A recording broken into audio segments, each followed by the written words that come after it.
গলা ঢাকিয়ে কাঁধে ঢাক ঝুলিয়ে ভিক্ষে করবে। ভিক্ষে করবো, ভিক্ষে করবো। যমুনা, যমুনা, আমার কথা শোন। কি করছিস কি তুই? কি পাগলামো করছিস? যমুনা শোন, এরকম করিস না। যমুনা শোন, আমরা গরিব হতে পারি কিন্তু আমরা ভিখিরি নই তো। উপায় নেই তো মা, উপায় তো নেই কোনো। টাকা লাগবে তো, অনেক টাকা লাগবে। এই লড়াই চালিয়ে যেতে হবে মা। ওই রায় পরিবারের সঙ্গে লড়াই জারি রাখতে হবে। কি একটা পাঠিয়েছে না, ওই আইন বিভাগ থেকে সমন নাকি পাঠিয়েছে। টাকা লাগবে যে, টাকা লাগবে, উকিল ঠিক করতে হবে। আর যমুনা কারোর কাছে হাত পাতবে না, নিজের টাকা নিজেই জোগাড় করবে। কারোর কাছে হাত পাতবে না, কারোর কাছে না। ঢাক বাজবে যমুনা, ভিক্ষে করবে। যমুনা, যমুনা শোন, যমুনা, যমুনা শোন। না, আমি আমার দিদির সংসার কিছুতেই নষ্ট হতে দেব না। দরকার হলে, মরতে হলে আমি মরব।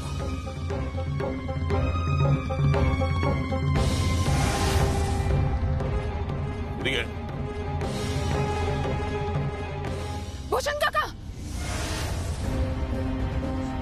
ভূষণ কাকা, ভূষণ কাকা, ভূষণ কাকা, ভূষণ কাকা, আমি রাজি আছি। আমাকে ওই উকিলের টাকাটা দাও না। ওই যে ওই আদালতে কেস হবে, তার টাকাটা দাও না। আমি রাজি আছি, সত্যি বলছি, আমি রাজি আছি। সত্যি বলছিস তুই? হ্যাঁ, আমি সত্যি বলছি। তুমি যা বলবে আমি তাই করবো। আমি রাজি আছি।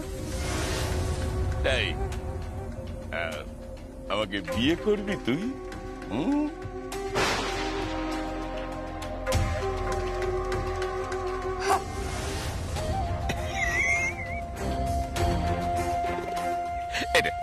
টাকাটা নে, ধর ধর ধর না, ধর ধর ধর ধর ধর টাকাটা রাখ।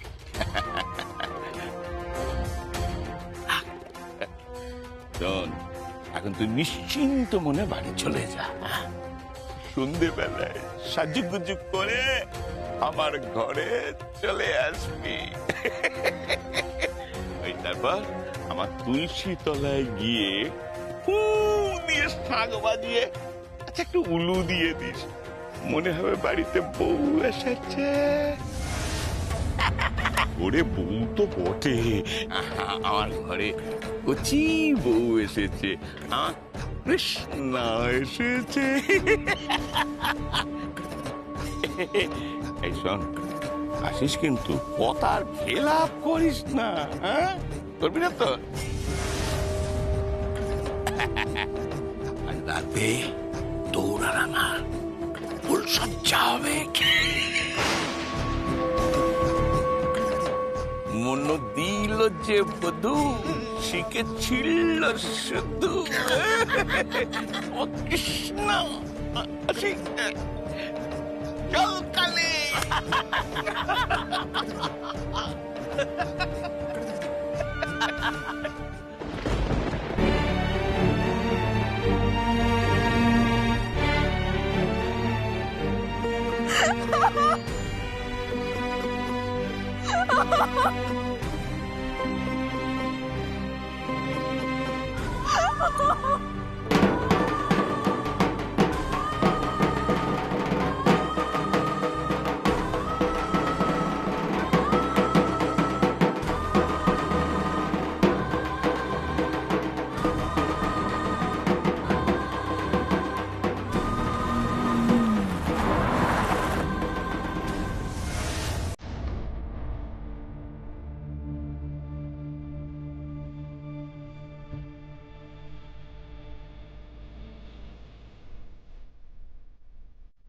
যমুনা, তুমি এখানে?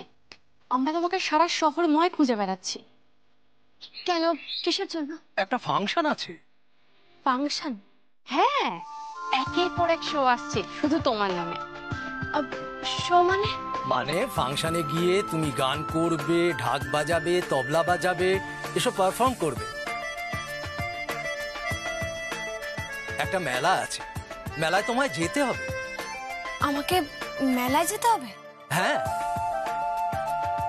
আচ্ছা আচ্ছা, টাকা পাওয়া যাবে? হ্যাঁ, নিশ্চয়ই পাওয়া যাবে। শিল্পীদের সাম্মানিক তো দেওয়া হয়, সাম্মানিক শিল্পীদের প্রাপ্য। আচ্ছা, কত টাকা পাবো? এক একটা ফাংশন থেকে তুমি 20,000, 25,000, 30,000 টাকাও পেতে পারো। এত টাকা? এটা তো কিছুই না।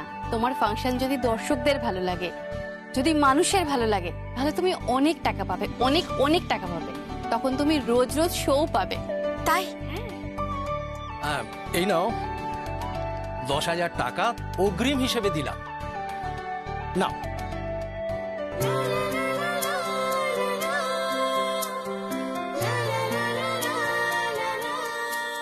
সন্ধেবেলা গাড়ি আসবে, সেই গাড়ি চড়ে তুমি ফাংশন করতে যাও। ঠিক আছে। একটা কথা মাথায় রাখবে, দর্শক কিন্তু ভীষণভাবে তোমাকে দেখতে চাইছে। রিয়েলিটি শোতে চ্যাম্পিয়ন হবার পর তোমার খুব ডিমান্ড বেড়ে গেছে। আসি তাহলে, চলো জিনি।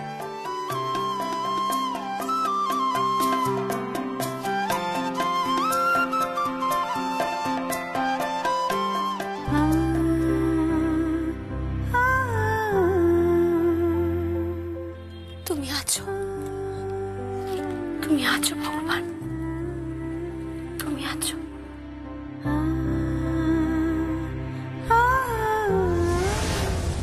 আমি কোনো পুজোর অনুষ্ঠানে থাকবো না। বড়পতি, তুমি কি বলছো জেম্মা? হ্যাঁ সত্যি তো মা, তুমি এরকম কেন বলছো? থাকবে না মানে? আমি কেন বলছি তুই বুঝতে পারছিস না? বুঝতে পারছিস না তুই? জানি না বড় বৌদি, কেন সেটা আমাকে বলবে কি? কারণটা জানতে পারি? সেটা বোঝার মতো বয়স তো যথেষ্ট হয়েছে। কিন্তু তুমি না থাকলে কি করে হবে জেম্মা? বিশ্বকর্মা পুজোর দিন আমার আশীর্বাদ হবে, পাত্রপক্ষ আসবে, আর বাবা কত বড় মুখ করে বললো বলো তো। হ্যাঁ, এখন যদি তুমি না থাকো তাহলে কেমন লাগবে বলো তো? জানি না, আমি কিচ্ছু জানি না। যে মেয়েটা কাঠামোয় মাটি দিল, সেই কাঠামোয় এখন প্রতিমা নির্মাণ হচ্ছে। এরপর বাড়িতে পুজো হবে, কত অনুষ্ঠান হবে, আর আমার বৌমা বিয়ের পর প্রথম পুজো, সেই থাকবে না। যদি থাকার হতো তাহলে সে বাড়ি ছেড়ে চলে যেত না। মা,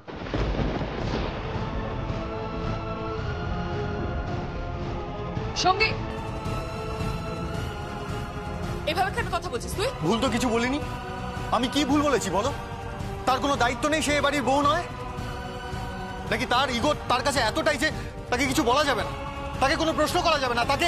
ভাইয়া, এটাকে কিন্তু প্রশ্ন করা বলে না, এটাকে সন্দেহ প্রকাশ করা বলে। আর আমাদের বাড়ির প্রত্যেকটা মানুষ ভুল করেছে সন্দেহ প্রকাশ করে বাড়ির বউয়ের প্রতি, বুঝতে পেরেছিস? আর তার দায়ভার কিন্তু আমাদের পরিবারের। আমি তো এটাই বলতে চাইছি গীত, একবার যমুনাকে এনে দে, দেখ আমি কি ধুমধাম করে পুজো করি, দেখ। তোরা যা বলবি আমি তাই করব, প্রয়োজন হলে আমি ঢাক বাজাবো। আমার বৌমাকে শুধু আমার কাছে এনে দে প্লিজ। তোরা যা বলবি আমি তাই করবো, আমার বৌমাকে আমার কাছে এনে দে।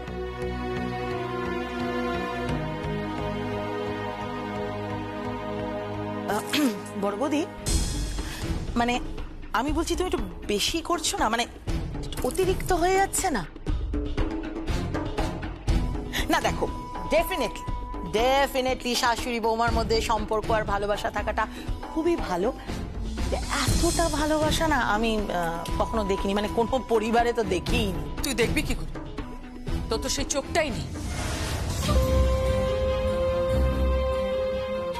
এই বাংলার শহরে গ্রামে কত পরিবার আছে জানিস, যেখানে শাশুড়ি বৌমার সম্পর্ক মা মেয়ের মতো? আর তুই তো সেগুলো দেখতেই পাবি না। তুই তো নিজেই মায়ের মেয়ে হয়ে উঠতে পারিস। বড় বৌদি, সারাক্ষণ শুধু কুটকাচালি করে যাস আর এই সংসারটাকে পিষিয়ে দিচ্ছিস। দেখুন বড় বৌদি, আমার স্ত্রী সম্বন্ধে এরকম কথা বলবেন, আমার খারাপ লাগে।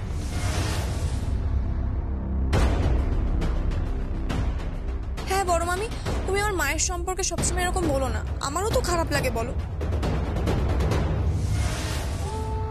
পল্লবী, খারাপ লাগলে কিছু করার নেই, এটাই ফ্যাক্ট, বুঝতে পেরেছিস? ছাড় ভাইয়া, তোকে তো এতবার করে বলছি, তুই যদি একবার যাস তাহলে সব ঠিক হয়ে যাবে। কিন্তু আমি যাব না। কেন যাবি না? কেন কেন যাব? কেন যাব বলতে পারিস? আমি তো তোদের একটা জিনিস বোঝাতে পারছি না, ও আমাকে না বলে এ বাড়ি ছেড়ে চলে গেছে, এ বাড়ি সমস্ত কিছু ছেড়ে চলে গেছে। ওর কোনো পিছুটান নেই, কি তোর কোনো পিছুটান নেই।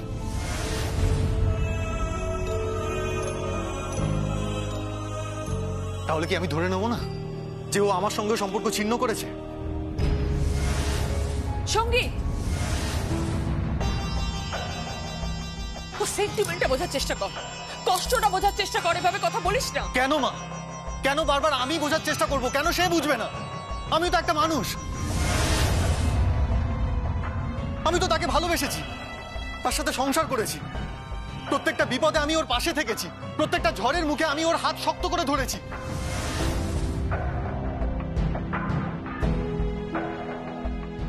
কই, কখনো তো ওর হাত ছাড়িনি, তাহলে আজ কেন সে আমার হাত ছেড়ে চলে গেছে? একবারও বলার প্রয়োজন বোধ করলো না। সেটাই তো জানা দরকার ভাইয়া। গীত কার কাছ থেকে জান? যমুনা তো একবার আমাকে বলে যেতে পারতো, তাহলে তো আমি বুঝতে পারতাম যে কোনো প্রবলেম হয়েছে, আমরা আলোচনা করতাম, সমাধান করতাম। তা না করে ও সোজা ও বাড়ি ছেড়ে চলে গেল।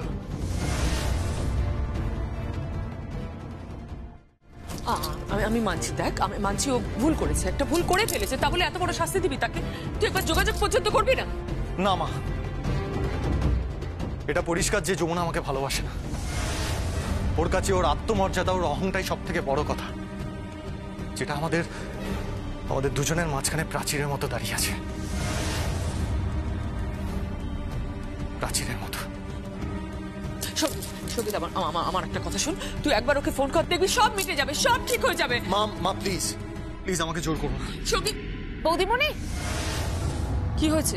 বৌদিমণি বলছি কারা না যেন এসেছে। কারা এসেছে? ওই যে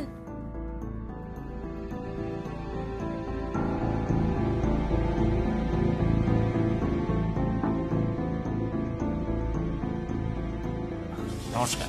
আপনারা আমাদের একটা মেলা আছে, এই মেলায় মিস্টার কেদার রায় এবং আপনাকে আমরা অতিথি হিসেবে পেতে চাই।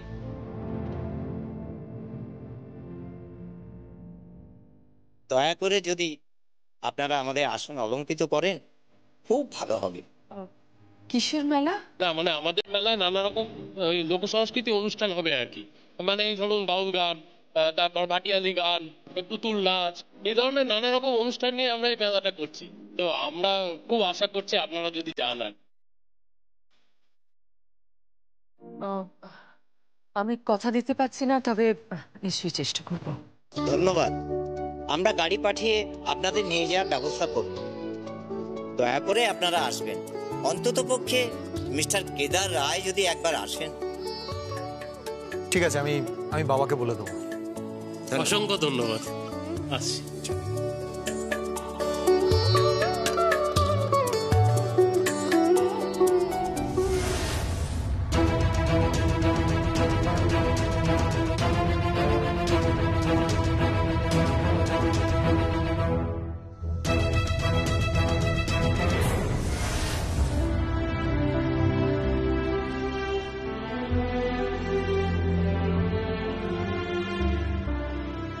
কোথাও বেরোচ্ছিস তুই? হ্যাঁ, অফিস যাচ্ছি। বলছি ভাইয়া, যমুনা বৌদি কেন অফিসে গেছিল সেটা কি তুই জানতে পেরেছিস? না। কেন? ইচ্ছে নেই। কি ইচ্ছে করছে না? তোর জানতে ইচ্ছে করছে না, নাকি যমুনা বৌদির সঙ্গে তোর কথাই বলতে ইচ্ছে করছে না? যেটা তোর ভালো লাগছে সেটাই ধরে নে। এনিওয়েজ, আমার লেট হয়ে যাচ্ছে, আমি বেরোচ্ছি। বেরোচ্ছিস নাকি আমার থেকে পালানোর চেষ্টা করছিস ভাইয়া? পালাবো কেন তোর থেকে? না, হয়তো অপরাধ বোধে ভুগছিস, হতেই তো পারে, তাই না? বিনা কারণে বাড়ির বউকে তার বাপের বাড়িতে পাঠিয়ে দিলি, আর ভাইয়া এটা অত্যন্ত অন্যায়। গীত, আমি ওকে গ্রামে পাঠাইনি। আমি বারবার বলছি আমি ওকে গ্রামে পাঠাইনি। ও নিজের ইচ্ছে এ বাড়ি থেকে গেছে, ও স্বেচ্ছায় গেছে এখান থেকে। আমাকে একবার বলার প্রয়োজন বোধ করেনি। আমি তো এই ঘরে এই খাটে ঘুমিয়েছিলাম, এই ঘরটা তো ওরও ছিল, আর সেই ঘর থেকেও আমাকে না জানিয়ে ও সমস্ত গয়না গাটি, শাড়ি চাবি সবকিছু রেখে ও না বলে বেরিয়ে গেছে। ওর একটা পুরনো শাড়ি আর ঢাক সবকিছু নিয়ে বেরিয়ে গেছে। তার মানেই তো এই পরিবারের সাথে কোনো সম্পর্ক রাখতে চায় না, ও আমার সাথে কোনো সম্পর্ক রাখতে চায় না। না ভাইয়া,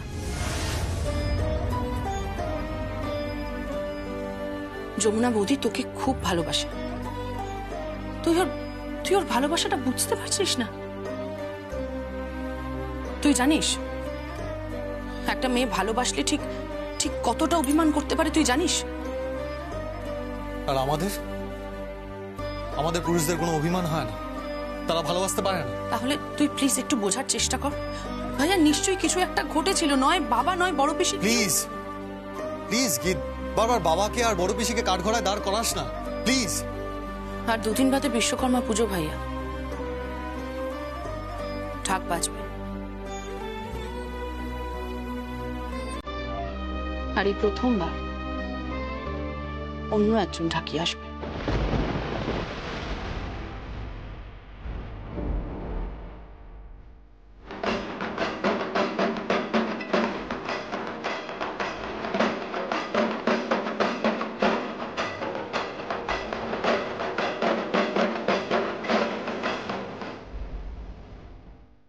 চুপ করে গেলি কেন?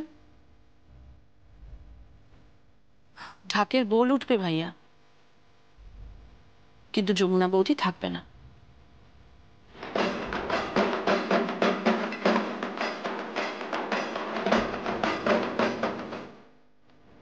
ভালো লাগবে তো তোর সেটা? হ্যাঁ ভালো লাগবে। এতটা পাল্টে যাস না ভাইয়া। না রে গীত, আমি পাল্টাইনি, পাল্টে গেছে যমুনা। তুই তাড়াতাড়ি ফিরিস আজকে। কেন? না, সন্ধ্যাবেলা একটা ইনভিটেশন আছে তো, আর ওরা একটা বড় ডোনেশন এক্সপেক্ট করছে। আমার যেতে ভালো লাগছে না, তুই বাবাকে বলিস বাবা যাবে। বাবার টাইম হবে না, আর বাবা যেতেও চাইবে না। বাবার শরীরও ভালো নেই, প্লাস মুডও ঠিক নেই। কিন্তু মানে আমাদের পরিবার থেকে কাউকে তো একটা যেতে হবে, তাই না? তাহলে কে যাবে? কি করব, কেউ না গেলে তুই আর আমি চলে যাব। ঠিক আছে।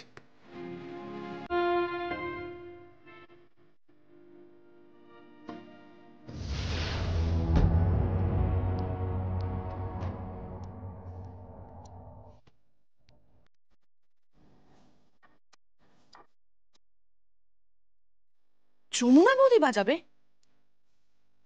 ভাইয়া, এই ভাইয়া, ভাইয়া থাক, এখন ওকে বলবো না।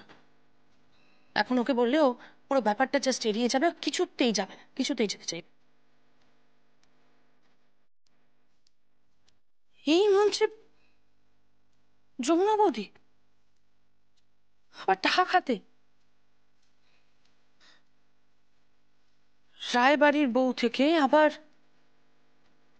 যমুনা ঢাকি।